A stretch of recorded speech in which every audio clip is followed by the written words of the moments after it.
In 2025, with so much division, are you still searching for true Christian unity? Do you ever feel like denominational divides are only getting worse? It can feel like we're all reading different books sometimes, can't it? What if I told you the path to genuine fellowship and pure biblical understanding isn't just a possibility, but the critical answer for today? This video reveals how the King James Version is the key to bridging those gaps right now, fostering the urgent unity our world desperately needs. Hello everyone, and welcome. It's a heavy topic, I know. We see it all around us, churches fractured, believers disagreeing on even the most basic tenets of our faith. We say we follow one Christ, but our actions often tell a different story. The landscape of modern Christianity can look like a shattered mirror, with each piece reflecting only a part of the truth. This isn't what Christ prayed for in John 17, when he asked the Father that we all may be one. So,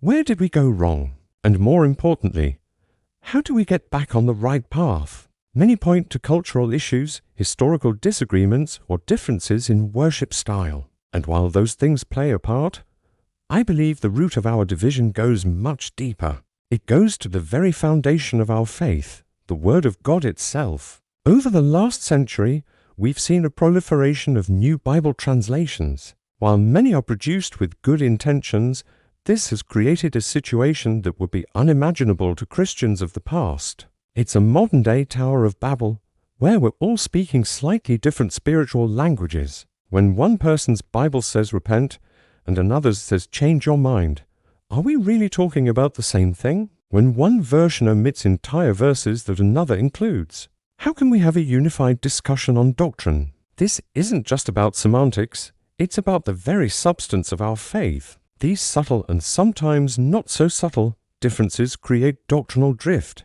They sow seeds of confusion and doubt, making genuine unity almost impossible. We end up debating the words on the page instead of living out the word in our lives. But what if there was a standard, a common ground? For centuries, the English-speaking world had exactly that. The King James Version of the Bible. It wasn't just another translation, it was the Bible for generations. It shaped our language, our laws, and our understanding of God. It was the bedrock upon which countless revivals were built, and I believe it holds the key to restoring the unity we've lost. Now, I know what some of you might be thinking. Isn't the KJV old and hard to read? What about the newer manuscripts that have been discovered? These are valid questions, and we're going to address them. But first, let's establish why a single, authoritative text is so crucial. Recent theological discourse is increasingly highlighting the importance of textual integrity. Scholars are realizing that doctrinal coherence, a unified understanding of our beliefs, is directly linked to the stability of the text we use. When the text is constantly changing, the doctrine will inevitably follow. Think about it like building a house. If your blueprint is constantly being revised, with measurements and materials changing from one day to the next, what kind of house will you end up with? A chaotic, unstable structure that's likely to collapse. The same is true for the church. The Word of God is our blueprint. If we're all using different blueprints, we can't build the house of God together in unity. The King James Version provides that stable, time-tested blueprint. Let's look at a concrete example. Consider the doctrine of the deity of Christ. This is a non-negotiable, foundational truth of Christianity. In 1 Timothy 3:16, the King James Version reads, "And without controversy great is the mystery of godliness, God was manifest in the flesh." It's a clear, powerful declaration of the incarnation. God himself became a man. However, many modern versions, based on different manuscripts, change this. They'll say he who was manifest in the flesh or the mystery was revealed in the flesh. See the difference? The direct, undeniable statement of Christ's deity is weakened, if not removed entirely. This isn't a minor tweak. It's a change that strikes at the very heart of who Jesus is. When a church uses a version that downplays the divinity of Christ, while another uses one that affirms it, how can they truly be in fellowship? They are worshipping a different Jesus. The KJV's clarity on this and other core doctrines cuts through the confusion and provides a firm foundation for unity. Now, let's talk about the manuscripts. The argument is often made that modern versions are better because they are based on older manuscripts, like the Codex Sinaiticus and Vaticanus. This sounds compelling, right?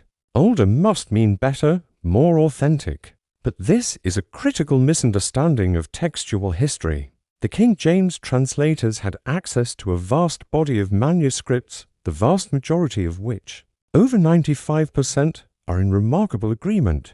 This is known as the Textus Receptus, or the received text. These were the texts preserved and used by the Church throughout the centuries. The older manuscripts that modern versions rely on were actually rejected texts. They were found, often in questionable locations like a wastebasket in a monastery, and they contained thousands of contradictions and omissions. Why were they preserved?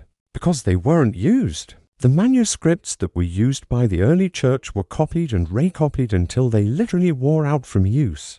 The ones left behind were the ones that were deemed unreliable and set aside. So, modern translations are based on a tiny minority of corrupted manuscripts that the historical church rejected, while the KJV is based on the overwhelming majority of texts that the church has always used. By returning to the KJV, we are not going back in time, we are rejoining the historic, unified stream of faith. Let's move from the historical to the personal.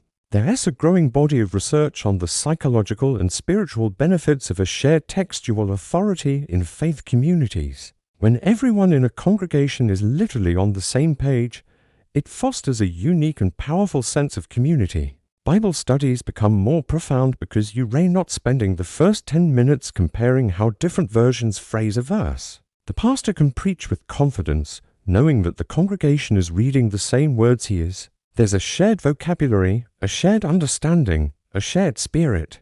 This creates a bond that transcends personal differences. It unifies the mind and spirit of the church in a way that a multitude of translations simply cannot. And what about the language? Yes, the KJV uses thee and thou. But this isn't just archaic language, it's precise language. In modern English, you can be singular or plural. But in the King James, thee and thou are always singular, and ye and you are always plural. This distinction is incredibly important for proper interpretation. For example, when Jesus tells Nicodemus in John 3-7, "Marvel not that I said unto thee, ye must be born again," he is making a crucial point. He's saying to Nicodemus, the individual thee, that all of you ye must be born again.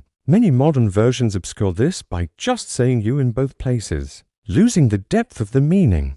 The majesty and precision of the KJV's language isn't a bug, it's a feature. It elevates our thoughts and forces us to engage more deeply with the text.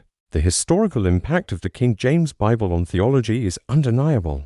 It was the standard for the great preachers like Spurgeon, Wesley, and Whitefield. It fueled the modern missionary movement. Its words are etched into our hymns and prayers. To abandon it is to cut ourselves off from our own rich spiritual heritage. By returning to the KJV, we reconnect with the faith of our fathers and stand on the shoulders of giants. So, what is the path forward? The solution to the division in the church isn't a new program, a new conference, or a new movement. It's a return to the authoritative, unchanging Word of God.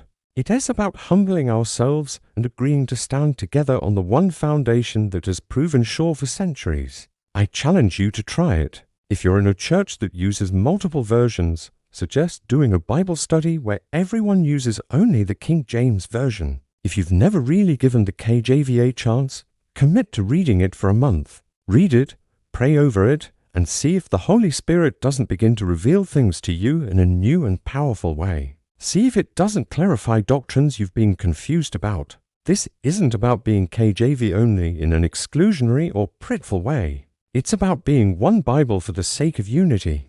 It is about loving our brothers and sisters enough to lay down our personal preferences for the sake of a shared foundation. The disunity of the church is a poor witness to a watching world, but a church united in spirit and in truth, standing firmly on the pure Word of God. That is a powerful testimony that can change the world. It's time to stop the debates and bridge the divides. It's time to come back to one Bible for one faith. Thank you so much for watching.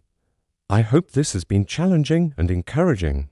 If it resonated with you, Please like this video and share it with someone you think needs to hear it. And don't forget to subscribe for more content on standing for biblical truth. God bless you.